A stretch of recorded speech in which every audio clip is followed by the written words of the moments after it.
How's it going, YouTube? Coming soon today with another video. Today, guys, what I bring to you is my raw footage when it comes to Sky Striker gameplay and DB rated. Now, I do hope that you enjoyed this video because I put a lot of thought into these when it comes to finding the right replay to show you exactly what technical play means when it comes to Striker.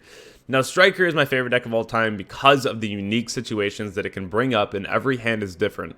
This is a deck that always plays from behind, and interesting enough, that's one thing that I really enjoy about the deck, that it always feels like an underdog. But if you start really snowballing that advantage, you can go so far. But if you mess up one time, it can really cost you the game. So that's one thing where I want to make this type of video for you, so you really know what to do when you see the hands that you get, especially against meta. So today we're going to be covering Cyber's Eldlich and Prank Kid. So I do hope that you enjoy this because, again, technical play is be-all, end-all when it comes to Striker, and if you don't know it, you really have to start learning.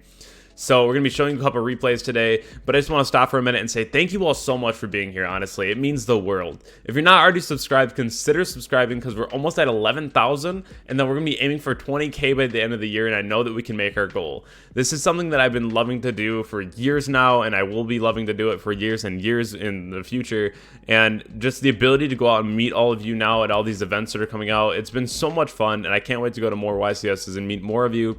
You all make doing this worth it, honestly.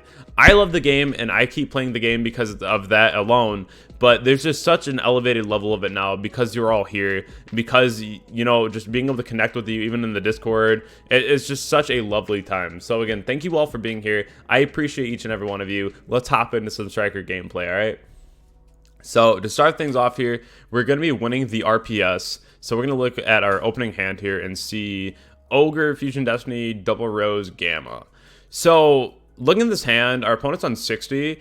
I don't really want to give them any advantage here by just using the Rose because that means that our Gamma's dead. So I think that we just hard activate the Fusion Destiny here because it gives value to both of these, and then we can just open up with our Rose on the next turn because it also allows us to go like into Hayate, dump a spell, and then go like summon Rose in the hand and like pressure with the Zeke if we need to. We also have Ogre too, which is pretty nice. So we're just going to go ahead here and rip the Fusion Destiny immediately. He's going to go right, which is fine. We have Ogre for that. Go ahead and summon Token, activate Fateful. Go ahead and use Fateful just to Ogre that immediately. That's fine. So he's going to normal summon Firewall Guardian. So we're playing against Cyber's Eldlich here. This is perfect because if you stop the normal summon or if you stop the reborn of the normal summon, they literally can't play the game at all. So just immediately popping this right now. Absolutely. DP effect and then an attack for 2,000. Set a couple cards, pass.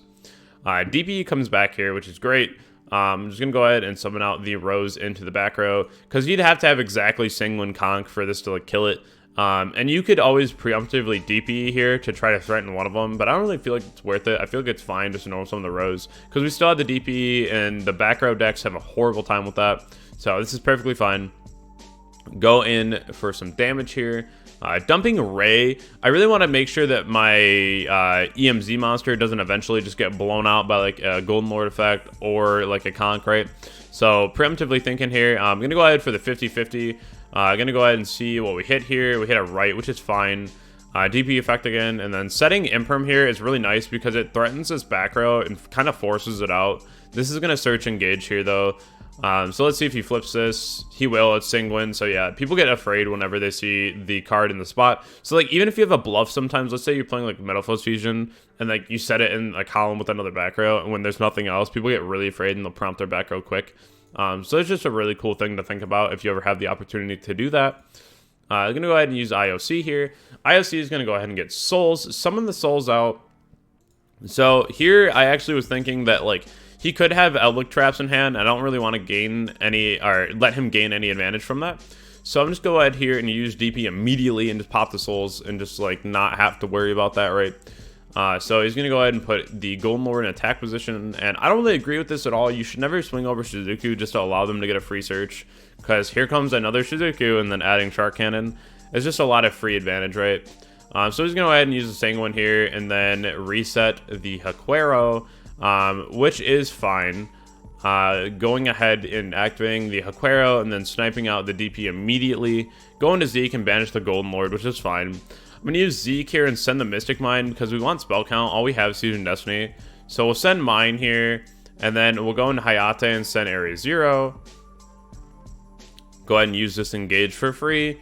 Add multi-roll, draw a card. A really nice draw here. Add back engage, and yeah, that was just too much. So he actually makes us go first, which is really interesting here.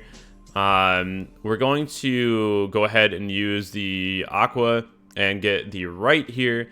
So I believe this is the match where I actually just mess up, and which is good to see. This is good to see. So I have the souls here, shuffle back the IOCs, summon souls, and then we're going to get some free draws here, which is always nice as well.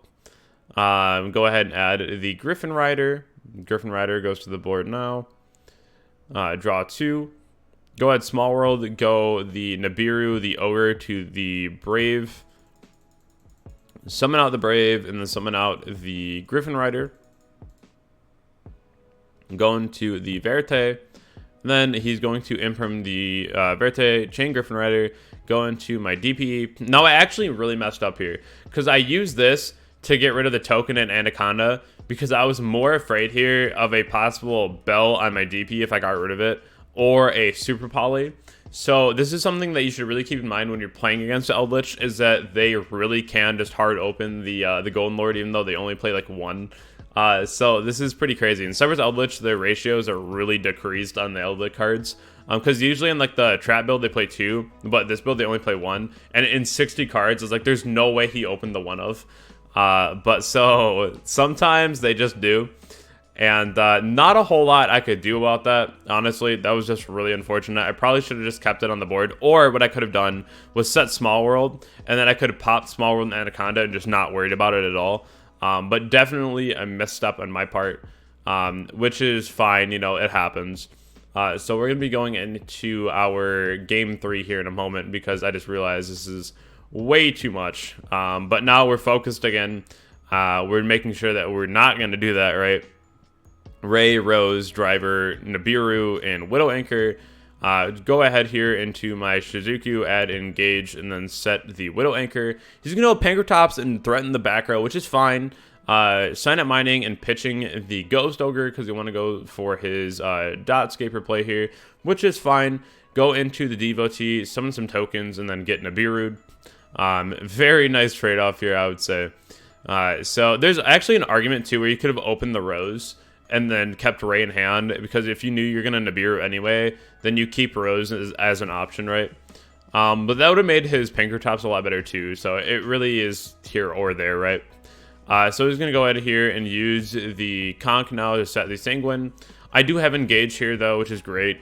I'm just gonna go ahead here and open up the Griffin Rider, so we have the extra body on board. Go Ray Rose. The token has 0 defense as well, so just go ahead here and attack for a lot of damage. I'm surprised he let a lot of this through, honestly. But it's fine. We'll go ahead and dump that burner and then add back the engage. Go for my Anaconda now, and then he's going to go ahead and imper my Anaconda, which was definitely unfortunate. But we're going to add the Shark Cannon now. He's going to go into a Golden Lord. And this is where I found out that he actually was still on 2. But typically in this type of a deck, you'll just see the 1. But that's fine. Go ahead and use this effect to send the Eldlin. And this part, I would have probably taken the L, but Service Eldlich also does not play trains. So this is something where it definitely is punishing for him not to play the trains. So we're going to use the Array effect here, go into Kagari and add back the Anchor. Take some more damage here, which is fine. And then the Anaconda, go dump the Fusion Destiny, and then dump the 2 bricks. Go for DPE, pop the 2 Anacondas, because he didn't want me to get my own. So this was crazy. I top deck right, so this is just over. Go burner. Chains it all, and then that's fine. Now this is just free. Activate right, chain Anchor, chain Shark Cannon. All very, very free here. So this was a more of a elongated game than it should have been. But I definitely messed up game 2, but that's why you have to keep the steady mindset, come back game 3, and just really clean house, right? So now I'm still playing online, and we run across this matchup. So we're going second. We open up Ray, Gamma, Ash, Nibiru, Hornadrone. So he's going to go ahead and banish the Enchantress. I'm going to Ash that immediately, and then he slaps down a right. That's tough. That is tough. And so then he's going to reveal these on Prank Kid, go into Meow Mew. So I'm like, okay, Gamma Nibiru seems pretty good, you know. Go into that Wandering Griffin Rider here. Go ahead and summon that. Go for the Doodle Doo. Now I'm going to hit him with the Nibiru and then Gamma the Griffin. Okay, the board's wiped. And then it's Prank Kids, so of course you hard open Fusion Destiny. Now a lot of people are like, well, you should have just like waited for the Fusion Destiny. But like if they're smart, they just use the DPE effect to clear itself in the end phase if you want to. A lot of people do it in the main phase, which is a problem because that's how you get Nibiru'd. But if you wait till the end phase, it's usually just better because if they go end to main Nibiru, then you can just chain DP anyway, right? So I usually just don't try to wait that long because at that point it doesn't really make sense to me. But this is fine. He actually just hard opened Fusion Destiny, which is pretty crazy. And then of course he just had Pranks, so he gets a free draw too. So this is pretty nice. He's gonna kill my Nibiru. I do top deck the Imperm, which is nice. So go ahead and chain the Imperm to the DPE here. Go into Ray Rose, Ray and Drone. Zeke, go into Hayate here. Dump the multi-roll, get back the multi-roll. And then we're gonna loop the Shark Cannon here. Go ahead, get rid of that. Draw phase, get rid of Celestial. Get rid of a lot of his advantage here. He's going to add the Water Enchantress, go for the right. He still has a lot of things to do here. The Dasher should have came back, though. But he didn't really want to extend much further, nor did he swing over the Shizuku, which is just a smart thing to do, so I didn't get a free search for no reason. Go Hayate here, and then he's going to Chalice it, which is fine. Go into my Hornet Drone here, and go into Anaconda. This is something that I would just rather have now to be able to pop, like, pranks and whatnot, right? Stop the advantage train when I can and stop like the Prank Kids from coming out. So we're gonna go for another Enchantress here and pitch the Ogre. Summon out token, summon out that, go for Unicorn, get met with an Imperm, and that's going to be it. I'm sure he had a Prank Kid in hand, and so he wanted to try to bait the DP and then summon a Prank Kid, but at that point he just lost. So now we're going into game 2. I opened Token Collector, Ash, Enchantress, Small World, Drone. Pretty nuts.